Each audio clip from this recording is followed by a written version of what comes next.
Hello everyone, welcome back to my YouTube channel. आज हम लोग देखने वाले फाइनेंशियल सक्सेस के स्टेप। तो आज मैं आपके लिए कुछ 18 ऐसे पॉइंट्स लेके आया हूँ जिसकी वजह से आप फाइनेंशियली सक्सेसफुल हो सकते। तो फर्स्ट पॉइंट है इसमें पावर ऑफ कंपाउंडिंग। तो पावर ऑफ कंपाउंडिंग में आप यहाँ पे देख सकते हो, एक इंसान जो 10 साल के लिए फ्रॉम एज 25 टू 34 में 10 साल के लिए 1,000 रुपए अगर हर साल सेव करता है 8% इंटरेस्ट के लिए, तो उसका जो वैल्यू है एट द एज ऑफ 65 वो होगा 1,57,435। अगर वही इंसान इन्वेस्टमेंट अगर at the age of 35 start करता है और 1,000 रुपीज फॉर 30 ईयर्स इन्वेस्ट करता है at the same rate of interest, तो भी वो पैसा होता है 1,22,346 रुपए। The early you start more money you make. Power of compounding आप ये कैलकुलेटर पे कैलकुलेट करके देखिए। इसलिए जब भी आपकी अर्निंग स्टार्ट होती है सेम डे पे आपने सेविंग भी स्टार्ट करना चाहिए था। तो इससे की takeaways, adding time to investing is like adding time to fertilising to a garden. हमने बचपन में एक प्रोवर्ब सुनी है, early to bed early to rise makes a man healthy wealthy and wise. So investment में भी वही है, जितना जल्दी स्टार्ट करोगे उतना ज्यादा आपका जो कंपाउंडिंग है वो आपको एक्सपोनेंशियली पे करेगा। तो नेक्स्ट है कि आपके पास आपका एक इन्वेस्टमेंट प्लान होना चाहिए। If you don't know where you are going you will probably end up somewhere else. तो आपको पता ही नहीं आपको आपका फाइनेंशियल डेस्टिनेशन क्या है, कहीं पे भी पहुंच जाओगे।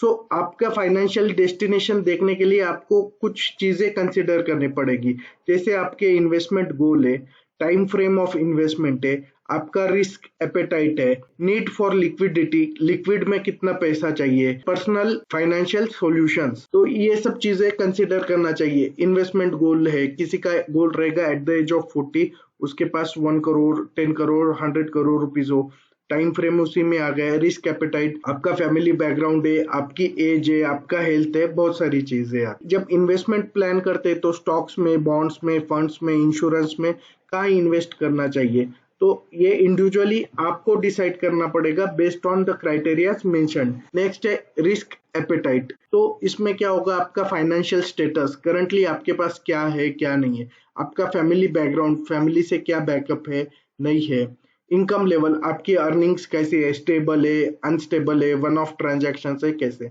आपके करियर प्रोस्पेक्ट की, आपके आगे करियर में ग्रोथ है नहीं है, हेल्थ, आपके हेल्थ इश्यूज रह सकते हैं या हेल्थ की वजह से आप कुछ एफर्ट्स नहीं कर सकते हो ऐसे, और एज मैटर कर सकते। तो ये चीजें आपकी रिस्क एपेटाइट डिसाइड करने में आपको हेल्प करेगी। ये यहाँ पे हम लोगों ने एक एग्जांपल दिया है। जनरली क्या होता है कि किसी दोस्त ने कुछ इन्वेस्टमेंट कर दी तो आप भी वही कोशिश करते हो। तो यहाँ पे वो दोस्त अगर आपका बिल्डर है तो वो इतना रिस्क ले पाएगा, उसका है वो कैपेसिटी, बट आपके केस में नहीं है। सो कभी भी इन्वेस्टमेंट करते वक्त कोई और क्या कर रहा है वही सेम लेवल पे हम लोग करना चाहिए, ये गलत सोच है। हम लोग उनका एनालाइज करें, अगर हमको लगता है कि वो इन्वेस्टमेंट हमारे लिए सूटेबल है तो हम लोगों ने वो करना चाहिए। अभी कभी भी इन्वेस्टमेंट करते हैं स्टॉक मार्केट में या कहीं पे भी कोई भी इन्वेस्टमेंट में, तो लॉन्ग टर्म प्रोस्पेक्टिव बहुत इंपॉर्टेंट है। Time in the market is more important then timing in the market. जितना ज्यादा देर रहोगे, जैसे हम लोग देखते हैं अभी 99.99% लोग क्या करते हैं कि मार्केट में टाइमिंग देख के इन्वेस्टमेंट करने की कोशिश करते हैं। कोई स्टॉक है वो आज ये रेट में, कल वो रेट में, आज लूं कल बेचूं, ये करना चाहते। बट अगर आप समझिए, आप अगर फॉर एग्जांपल आपने 2011 में इन्वेस्टमेंट करना स्टार्ट किया था और 2011 से आज तक अगर आप कोई इन्वेस्टमेंट या सिक्योरिटी, कोई लैंड, गोल्ड, किसी में भी इन्वेस्ट करके रखा रहता, तो डेफिनेटली आज जो आपने रिटर्न कमाए रहते वो डेफिनेटली आप जो शॉर्ट टर्म ट्रेडिंग करके कमा रहे हो उससे तो ज्यादा ही कमाए होते। तो investing with long term prospective is safest way to succeed in the stock market. Next point है save for rainy days.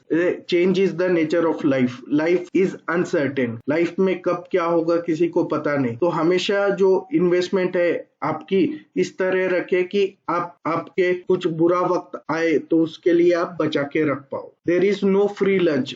If you are not getting charged for the product, that means you are a product. अगर कोई चीज आपको free में मिल रही है तो you are product for that particular company. तो फ्री बीज लाइक ब्रोकरेज, फ्री एडवाइस, इसके चक्कर में नहीं गिरना चाहिए। नेक्स्ट है plan in advance. A man who does not plan ahead will find trouble right at his door. जो आदमी प्लान करके नहीं चलता है उसके जिंदगी में समस्याएं आती ही रहेगी। Plan for your investment and liquidity for major expense. तो एक आदमी के जिंदगी में क्या एक्सपेंस हो सकते हैं मेजर? शादी, चाइल्ड एजुकेशन, घर खरीदना और retirement. Plan in advance. Unawareness, हम क्या बोलते हैं? The world is not your problem, the problem is your unawareness. दुनिया आपकी प्रॉब्लम नहीं है, आपकी प्रॉब्लम है कि आपको कुछ चीजें पता नहीं है। जैसे आप इन्वेस्ट करते हो तो आपको इकोनॉमिक एनवायरनमेंट पता होना चाहिए, कंट्री का या ग्लोबली थोड़ा बहुत। क्या रेगुलेटरी फ्रेमवर्क है, क्या पॉलिसीज है, डोमेस्टिक और ग्लोबल क्या कंपटीशन है, राइजिंग इन्फ्लेशन है, इंटरेस्ट रेट चेंजेस, इसके बारे में। जैसे कि रेगुलेटरी फ्रेमवर्क, गवर्नमेंट क्या कर रही है, नई नई पॉलिसीज ला रही है इलेक्ट्रिक व्हीकल प्रमोट करने के लिए। तो पेट्रोल एंड डीजल ये है कि आने वाले 10 साल में गवर्नमेंट जो है 2030 तक इलेक्ट्रिक व्हीकल्स पे डिपेंडेंट हो जाए। ठीक है, तो अब अगर आप आज के डेट में कोई कंपनी जो पेट्रोलियम या डीजल मैन्युफैक्चर करता हो उसमें आप इन्वेस्ट करोगे तो शायद आपको रिटर्न नहीं मिल पाए। या आप ऐसा सोच लिए आज आप कोई battery lithium ion battery manufacturing company में लगा लो तो शायद 10 साल के बाद आपको उसका कुछ अच्छा पैसा मिल जाए। सो इकोनॉमिक एनवायरनमेंट आपको कंसिडर करना पड़ेगा before you are planning for investment. इसके बाद बहुत इंपॉर्टेंट पीरियड है lock in period. Think twice before you lock in your investment. Investment कभी भी लॉक करते हैं, जैसे बहुत लोग इंश्योरेंस या म्यूचुअल फंड में लॉक कर देते हैं पैसा 3 साल, या जो एनएससी पोस्ट ऑफिस के कुछ इन्वेस्टमेंट है तो वो 5 साल 10 साल, या इंश्योरेंस में 10-15 साल जो रहता है वो लॉक इन। अगर आपके पास लिक्विड पैसा नहीं है तो ज्यादा लॉक इन पैसा नहीं करना चाहिए, क्योंकि जब आपको जरूरत गिरेगी तो आपका पैसा लॉक रहेगा तो वो पैसा आप यूज नहीं कर पाओगे। तो इलिक्विड इन्वेस्टमेंट क्या होता है? जैसे अनलिस्टेड शेयर है जो ट्रेड नहीं होते, तो आपको उसके लिए कस्टमर ढूंढना पड़ेगा, बेचना पड़ेगा, टाइम लगेगा। रियल इस्टेट, कोई भी प्रॉपर्टी बेचने में 4-6-8 महीने चले जाते हैं। या प्राइवेट इक्विटी है या कोई लॉक इन फंड्स है, तो लॉक इन पीरियड का भी उतना ही ध्यान रखना चाहिए जितना आप रिटर्न्स का देखते हो। कोई भी इन्वेस्टमेंट में हाई रिटर्न रहेगा बट उसमें लॉक इन पीरियड कितना है, तो लिक्विडिटी और हाई रिटर्न्स ये दोनों भी आपको बैलेंस करना पड़ेगा। Watch your portfolio. सो हमेशा आपके पोर्टफोलियो पे नजर रखे चाहिए, मंथली क्वार्टरली जैसे भी है, कि आप जो जो इन्वेस्टमेंट कर रहे हो वहां का परफॉर्मेंस कैसा है, वहां पे कोई नया कंपटीशन है, कोई नया रूल्स एंड रेगुलेशन है क्या। अगर ऐसा कुछ रहेगा तो आप आपकी इन्वेस्टमेंट वैसे ही शफल कर दिया करो। नेक्स्ट है, अभी नेक्स्ट पॉइंट है आपका, let some opportunities pass. You can not seize all opportunities in the market. कभी क्या होता है कि कोई अपॉर्चुनिटी आपके हाथ से निकल जाते, कोई स्टॉक आपने देखा और आप सोचते रहे 2 दिन और 2 दिन में वो स्टॉक भाग गया। तो कभी भी आपका do not lose your heart if you miss an opportunity. Market में अपॉर्चुनिटीज आती है जाती है। Market offers more than enough opportunities for everyone who keeps an open mind. तो जब भी आप मार्केट में इन्वेस्ट करते हो तो आपको कहीं ना कहीं अपॉर्चुनिटी मिलते ही रहेगी। तो कोई अपॉर्चुनिटी आपके हाथ से छूट गई तो उसके लिए रिग्रेट नहीं करना चाहिए। Luck is not a skill. बहुत बार ऐसा होता है कि हम लोग कुछ शेयर्स ले लेते हैं और उसमें हम लोगों को पैसा मिल जाता है या कुछ हो जाता है, बट हमको ना उसका फंडामेंटल पता है ना बैकग्राउंड पता है, कुछ नहीं, लक बाय चांस हम लोगों को पैसा मिल जाता है। तो luck is not a skill. तो हमेशा सक्सेस मिलने के लिए आपको लक पे भरोसा नहीं, आपको फंडामेंटल्स देख के ही इन्वेस्टमेंट करना है। तो लक ऐसी चीज है जो उसको फील आता है कि हाँ मैं तो कभी पैसा लूज नहीं करूंगा, मेरे को कभी लॉस नहीं होता, मैं जो करता हूँ मैं सही करता हूँ। सो ये माइंडसेट होता है। तो साइकोलॉजी भी इन्वेस्टमेंट में बहुत important. Learn from your losses. तो जब कभी भी आप लॉस करते हो तो उससे सीखो, क्योंकि आपने उसके लिए पैसा दिया है। Learn from your losses, you have paid for them. ठीक है, even smart investor makes mistake sometimes. So कोई बड़े इन्वेस्टर भी है या इवन जो जिन्होंने मार्केट में बहुत पैसा कमाया है उनके हाथों से भी मिस्टेक होती है। तो मिस्टेक हर एक के हाथ में होती है, बट जब आप मिस्टेक करते हो तो उससे आपको एक सीख लेनी चाहिए। Price and value. तो वॉरेन बफे बोलते हैं प्राइस इज व्हाट यू पे, value is what you get. तो जब कभी आप कोई इन्वेस्टमेंट करते हो तो आप क्या प्राइस दे रहे हो और आपको क्या वैल्यू मिल रही है, इसमें बहुत ज्यादा गैप नहीं होना चाहिए। वैल्यू ज्यादा रहेगी, प्राइस कम रहेगी तो बेस्ट इन्वेस्टमेंट है।